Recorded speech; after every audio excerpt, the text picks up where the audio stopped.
So today we're out here and me and my dad are gonna try to catch a couple of trout and redfish, and it's kind of a really intriguing scenario that we're playing with today. It is December 14th and it is a serious cold front. So we got the first day, it's blowing out of the northeast really hard, and as you guys will get to see, there is no water out here, which really does condense the fish. But we also have a really high barometric pressure today, which is gonna make it challenging. The water fell about 10 degrees last night, it's 57 degrees. And we're gonna throw some jigs and some plugs and see if we can get lucky and catch a couple fish. But this is probably what I would say is the most challenging conditions you can come up with for inshore fishing. And hopefully we're gonna show you guys how to catch a couple in some really tough conditions. But it should be a good day. We're fishing really light tackle, and we're gonna talk about some of the different tackle we use in different scenarios for both trout and redfish and sheepshead in the wintertime creek fishery that we all really enjoy this time of year.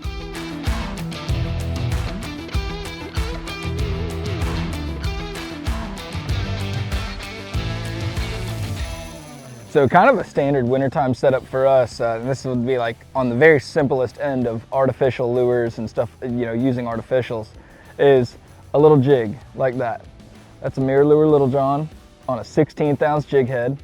And I do super glue my jig bodies onto my jig heads. Of course it makes them last longer, it holds them up there. You know, the more times they get pulled down, the more torn up the bait gets. But super gluing that bait on that jig head will make it to where you can see you cannot pull it off, and neither can a fish. And you can catch 15, 20, 30 redfish on that jig and do really well with it. Today we're fishing with two different rods, and they're both built by Fitzgerald rods. We've got the 7-foot Aquafin, this is the medium light, and then my dad's fishing with the Fitzgerald Versa series, and that's also a medium light action rod. That being said, we're fishing with Vanford 2000s. I have 5-pound braid on this one, and we've got 8-pound braid on the other one. You know, we don't need anything real heavy. And you know, in the wintertime I fish mostly 2000s, and it forces my customers to slow down. If you reel and twitch your jig at the same cadence you would in the summertime with a 3000, which is what we normally use, with a 2000, you reel in less line and your lure will work slower. You know, getting people to slow down is not always easy, but at the same time, if you kind of force them to, where they're using a reel that reels in less line per revolution, it'll help them slow their bait down, and they don't even really realize that they're doing it. And that's what we need in the wintertime when it's cold like this.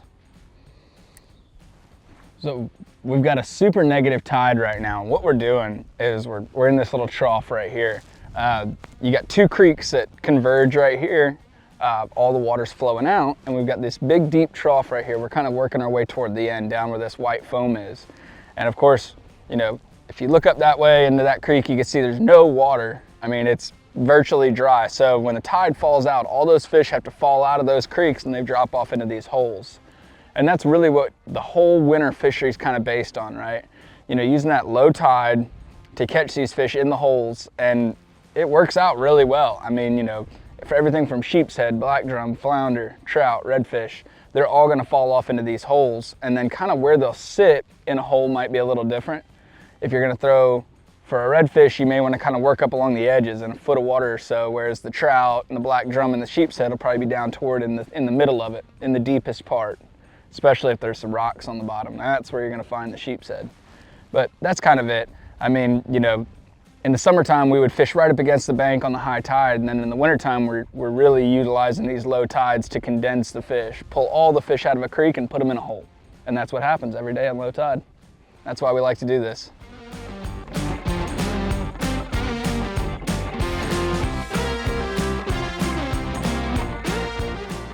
So real quick, I'm gonna put together a whole rig, you know, a whole jig rig, start to finish. So that's 20-pound Suffix fluorocarbon. Need about 2 feet of it. And take it and tie a double uni, which is a super fast, easy knot. And I know there's a million videos online on how to tie a double uni. So if that's something you need, you tie your first one, and then you tie your second one with the fluorocarbon. Wet it, pull it down. And then what I'm gonna do is I'm gonna tie a really simple loop knot to my 16th ounce jig head. Tie that loop knot. I like a small loop. Some guys like a big loop. There's a lot of different ways to do it. But for me, at the end of it, it looks about like that. I'm gonna feel pretty good about it. So then what I'm gonna do is I'm gonna take a mirror lure Little John. I'm gonna put it on there about like so. And push it right up to the keeper. Looks just like that. And this would be my favorite super glue. Get it at Home Depot. It's a Loctite super gel.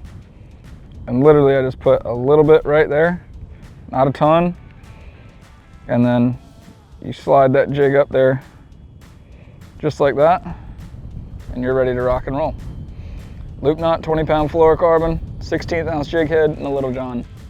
And that rig right there will catch you everything from pompano to speckled trout, redfish, catch a bunch of snook on them. It's just a really simple little bait that is handy in a lot of scenarios. Let's see if we can catch one on it.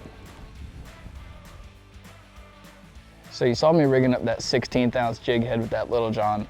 So what we're doing, throwing it out there, letting it sink to the bottom, and this hole out here is about 7 or 8 foot deep in the middle.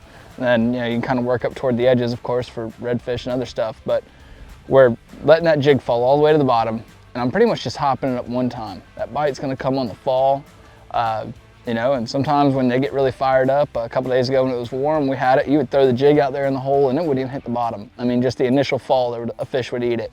But you're feeling for that bite on the fall.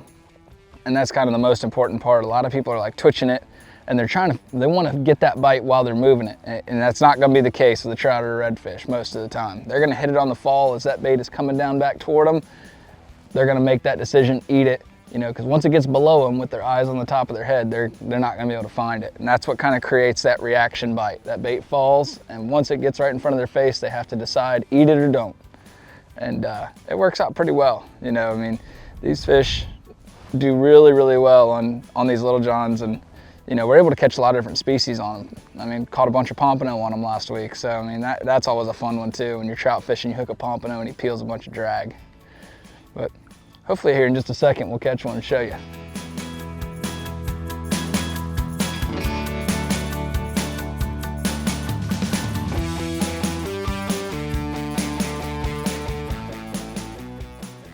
So I took that Little John that we put on that jig head, and I took it off and just put a shrimp on just to try it out. This hole, the water's a little cooler, and the water's 55 degrees, and we just caught that guy. So it's a nice little redfish, and I mean, just an extremely soft bite, but it's a beautiful little fish, probably 20 inches long. Be a great eating size fish if you're looking to eat one.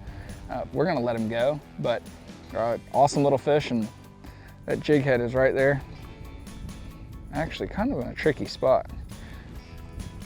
It's in its bottom jaw, which is not something that we see a lot of. But you pop it backwards, it'll fall out just like that. But a beautiful little fish, about 20 inches long or so. This is a lot of the size of fish we see in the wintertime. We don't see as many great big ones, 26s, 28s, 30-inch fish. They're a little harder to come by than they are in the summer, but that's one thing about fishing jigs and fishing shrimp, is we get the opportunity to, you take that jig off, you put a shrimp on, especially if there's sheepshead around and black drum, because they're not going to bite those plastics very well. You switch to a shrimp real quick and get bit. See if we can get another one. So we pushed in another creek, and the water's even colder here. So the water's 55 degrees, which is really kind of the bottom end of what we're able to have decent fishing in. Once it gets below 55, if it gets down to 53, you're probably not gonna catch much at all, if anything. But that's that same death grip jig head that I was using with my Little John. I just took the Little John off, and then I'm gonna take a shrimp, and I'm gonna rig it almost just like a soft plastic. I'm gonna tear the end of his tail off. I'm gonna take that hook, I'm gonna thread him on just like that so that he's straight.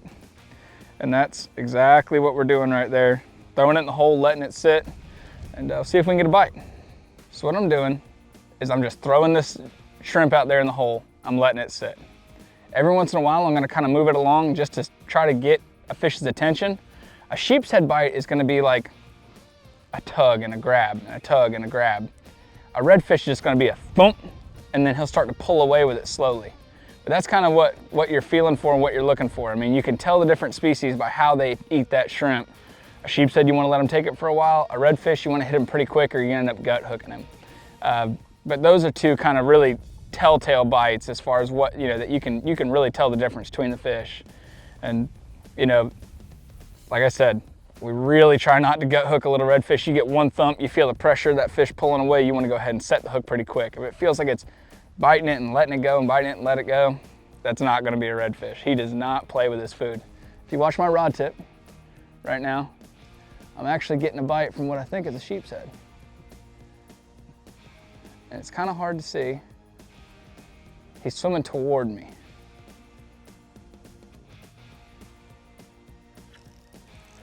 There we go. We'll see. It could be a redfish, it could be a sheepshead, but it feels like a redfish. But he kind of whacked it and tapped it a little bit, and that's exactly what you're kind of looking for. We're just having to really go as simple as humanly possible to get these fish to bite, just because it is so cold out here. The air temp was 33 degrees this morning, and the water temp is, for Florida, frigid. So one thing about the hole fishing is you can fish very close to the fish a lot of times. I mean, they can't really get out of here, right? I mean, that shrimp that we rigged earlier doing the same thing, and I'm literally just gonna flip it right here, 10, 12 feet in front of the boat in that hole right there. I'm gonna let it sink to the bottom, and I'm just keeping my line sort of kind of tight. Nothing too crazy. I just wanna know when I get a bite, especially trying to decipher if it's a redfish, because they're gonna swallow it really deep, really fast. And that's one of the things about it. Try not to, gut hook these little fish. And most of them end up being hooked in the lip, as long as you're halfway paying attention to what's going on. But, occasionally you just move that shrimp just a little bit. And that's really all it takes. I mean, this is as simple and effective. Oh, there's my bite right there. See, he's pulling my rod tip down. And it's not complicated. There's so many times when we get out here and we're trying to catch a tailing redfish on a plastic bait, and that is a lot of fun. But this is a time of year where you can have some really simple fishing. You can catch a lot of fish, and it's great for kids. We take a lot of kids around the holidays. I mean, that's just a really pretty little 14-inch fish, but these fish grow pretty quick, and you do catch a lot of small ones. That's one thing that you'll see out here doing this, And it's not hard to do. You can get out here in a kayak and a canoe, you can sit at home and use Google Earth and kind of figure out, where some holes are that you think you can get to and go get them. I mean, that's kind of the beauty of the winter fishery. It's very different than the summer when you've got to run out to the outer islands to get into some good fishing.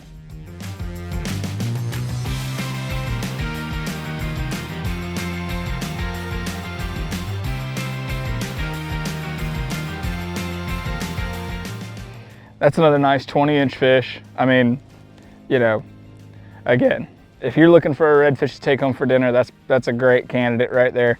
They're fun fight. And we're showing, just really how easy it is to catch these fish. We can make it as complicated as we want to, right? And as guides and as fishermen, we tend to do that. We need all these different lures and all this different stuff, but at the same time, the winter fishery really allows you to come out here, really simplify things down, have fun, bring a buddy that's never caught a fish, and set up in a hole and they can catch them, and it's not super challenging, and that's kind of just a really fun part of it. We're gonna let this guy go, but another nice pretty fish.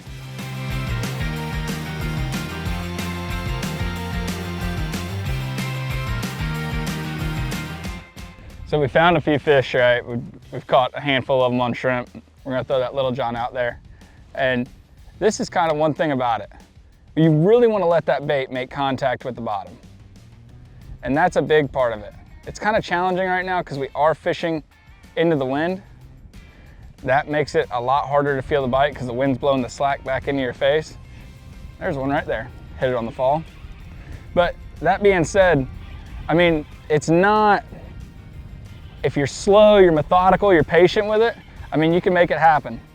And one good thing about the wintertime is there's a lot more dissolved oxygen in the water. Therefore, these fish are in much better shape from a catch and release standpoint.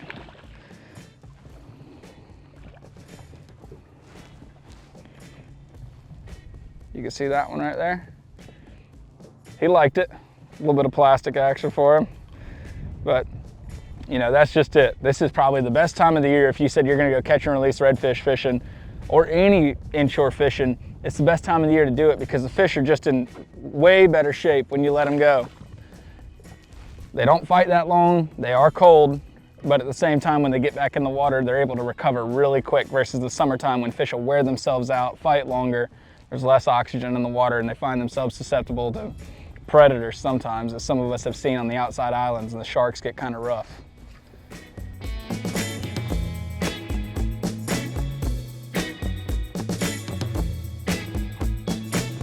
So we just changed creeks, and we're kind of back up here to the east a little bit more.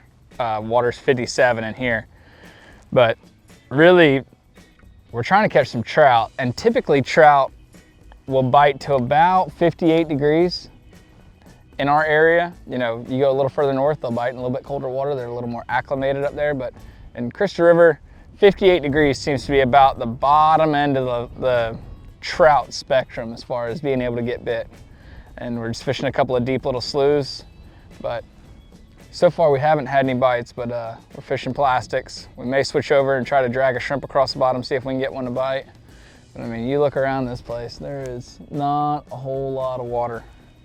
The tide is starting to come in on the outside, but that's actually not even really a great thing because the Gulf water is colder than the creek water.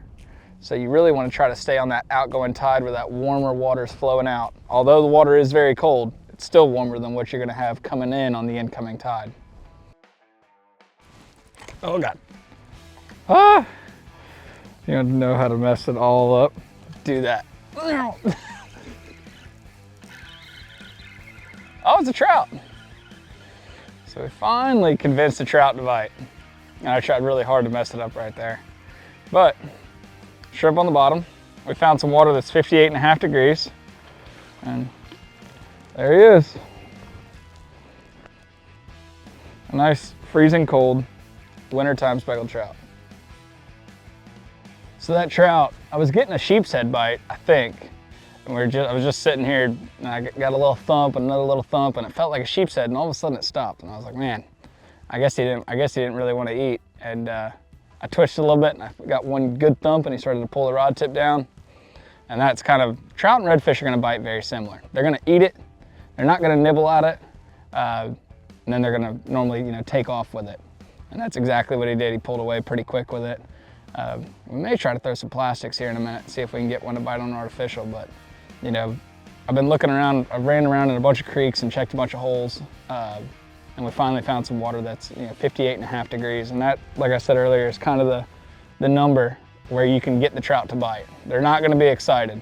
60, you can start to catch them on about anything you want, whether it's plugs or jigs or lures, but 58, 57.5, somewhere right around there, you can normally get a bite out of them on a shrimp or something really slow moving.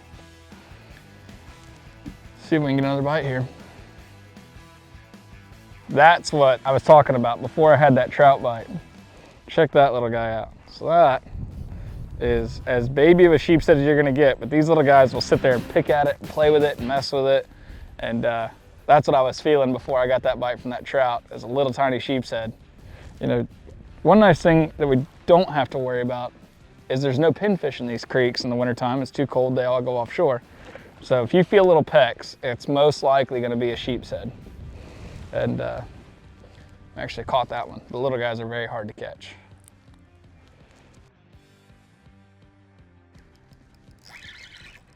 I don't know what I have. So just trying to get this jig off the bottom. I was hung up on a rock and I was twitching it, trying to shake it loose to the bottom, and I have hooked a fish. I actually snagged a sheepshead. This is something I have never done. I snagged a sheepshead in the tail with a mirror lure little john. That's an intriguing one. I really don't know how that happened. He's probably not very excited about it, but whew, there he goes. I guess that's a lot of luck. A lot of luck.